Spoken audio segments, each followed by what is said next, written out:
नमस्कार दोस्तों, आपका स्वागत है आपके अपने चैनल पर। और जहां पे आप सुनते हैं ध्यान, ज्ञान और मैनिफेस्टेशन और विजुअलाइजेशन से संबंधित बहुत सारी बातें हम लोग करते हैं जो हमारे डेली के लाइफ में बहुत उपयोगी होती हैं। आज हम लोग बात करने वाले हैं कि क्या कर्म करने से हमको सफलता मिलती है या केवल हम विजुअलाइजेशन या मैनिफेस्टेशन करने से सफलता को पा सकते हैं। ये बहुत सारे लोग आपको नहीं बताएंगे यूट्यूब पर कि सफलता मिलती कैसे है। एक्चुअल में सफलता मिलने का कारण क्या होता है। क्या आप दिन भर बैठ के केवल विजुलाइज करते रहें या सोचते रहें उससे सफलता मिल सकती है, या आपको रियल में कर्म करना पड़ेगा, या जो आप कर्म करते हैं उस कर्म का क्या इम्पैक्ट पड़ता है, कैसे प्रभाव पड़ता है आपके सफलता पे। दोस्तों, हमको ये समझना पड़ेगा कि जो भी कर्म हम करते हैं उसमें आज वर्तमान में तो प्रभाव पड़ता है, फ्यूचर में भी प्रभाव उसका पड़ता है। जैसे मान लीजिए आज आप कोई कर्म करते हैं, उस कर्म के पीछे का आपका इंटेंशन क्या है वो बहुत डिपेंड करता है आपकी सफलता पर। बहुत सारे लोग आपको बहुत सारी टेक्निक्स बताएंगे, 369 टेक्निक्स है, वाटर टेक्निक्स, ये सारी टेक्निक्स तभी काम करती हैं जब आपका उद्देश्य क्लियर है।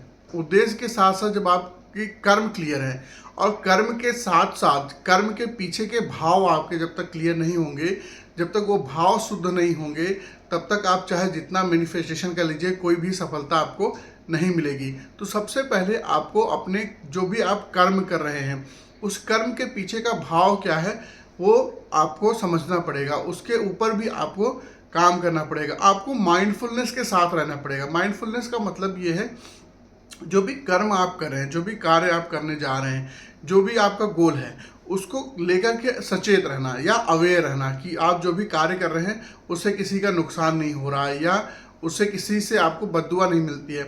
दोस्तों, जैसे हम रास्ते में चलते हैं हमको बहुत सारे ब्रेकर मिलते हैं। हम जब किसी को दुख पहुंचाते हैं या नुकसान देते हैं तो वो जो हमको बद्दुआ देता है वो हमारे लाइफ में ब्रेकर का काम करते हैं।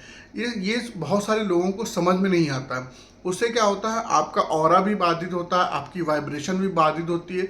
आपको सफलता के लिए बहुत सारी रुकावटें भी आने वाले समय में मिलने लगती हैं। बहुत सारे, जब हम कहते हैं कि जब कोई सफलता मिल जाती है तो बोलते हैं कि ये पिछले जन्मों का कर्म है या प्रारब्ध है। तो वैसे जब हमको असफलता भी मिलती है तो वो भी स्वीकार करना चाहिए कि ये भी हमारे पिछले जन्म के कर्म हैं, या पिछले बहुत सारे जो हमने कुछ गलत कार्य किए होंगे, जाने या अनजाने में। बहुत सारे कार्य हम लोग जानबूझकर भी कर सकते हैं या अनजाने में भी हमसे हो जाते हैं, तो उससे भी हमारे हर्डल आ जाते हैं, हमारी रुकावटें आ जाती हैं। तो इन चीज़ों को आपको ध्यान में रखना चाहिए। इसके लिए आप नियमित रूप से जैसे हम डेली के अपने कार्य करते हैं, नहाना, अपने शरीर को साफ करते हैं, वैसे हमको अपने मन को भी साफ करना चाहिए। उसके लिए आप प्राणायाम की सहायता ले सकते हैं, उसके लिए आप ध्यान कर सकते हैं। ध्यान से याद आया दोस्तों, आपको इस चैनल पर हम योग, ध्यान, प्राणायाम से संबंधित भी वीडियोस भी ला रहे हैं, और जाकर के आप पिछले वीडियोस भी देख सकते हैं। संकल्प सिद्धि ध्यान है।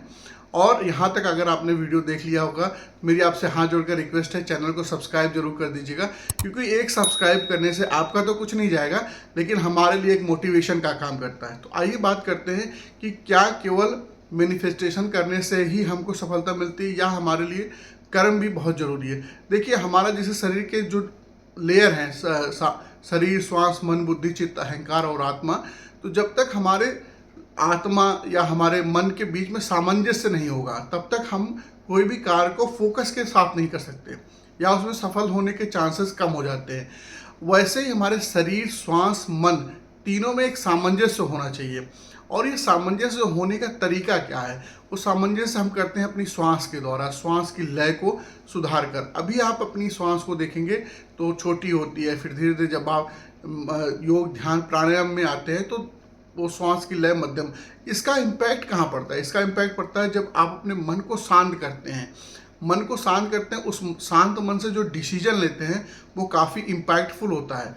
उससे काफ़ी आपको सफलता मिलने के चांसेस बढ़ जाते हैं। दोस्तों, ये साधारण सी बात है कि क्या आप दौड़ते हुए भोजन कर सकते हैं? बिल्कुल नहीं कर सकते हैं।